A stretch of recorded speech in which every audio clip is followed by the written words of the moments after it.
Kembali lagi dengan All Out Online Devices. Depan aku ada satu Simplicity punya microwave oven daripada Toshiba.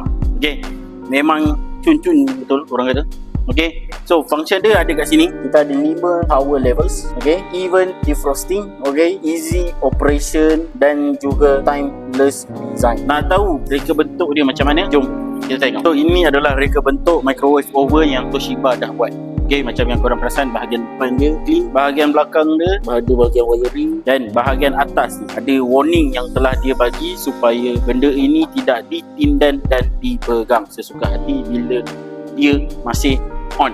Alright, so kita tengok bahagian control panel dia. Control panel dia klasik tapi clean konsep. Sebab apa? Sebab dia putih dan juga senang difaham. Okay, timer ada kat sini, defrost pun ada juga kat sini. Okay, defrost ni 0.2 kilo berapa lama, untuk 0.4 berapa lama. So benda ni warna biru follow by warna biru, warna kelabu follow by warna kelabu. Yang ini adalah suhu yang korang nak pilih. Okay, ini adalah masa berapa lama. Okay, so kalau korang perasan depan ni dia ada bagi sedikit easy and handy control. Okay, sini adalah Toshiba. Ni adalah model dia berkeluasan 20 liter kapasiti, dan ini adalah input power dia 3 bintang penggunaan tenaga. Ni depan ni kaca, ni pemegang plastik. Kebiasaannya ada button tau, tapi yang ini tidak, just tarik saja.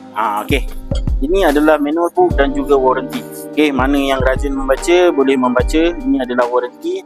Ini adalah barang-barang yang dia bagi, pinggan dan juga roller. So ini korang letak kat longkang dia, dan ini adalah placing di tempat dia sini. So bila dia memasak benda ni akan pusing. So korang perasan. Kalau korang betul berminat dengan item ni, korang boleh klik link di bio dan juga go through dekat kita punya WhatsApp. Okay, jumpa lagi next item, next video.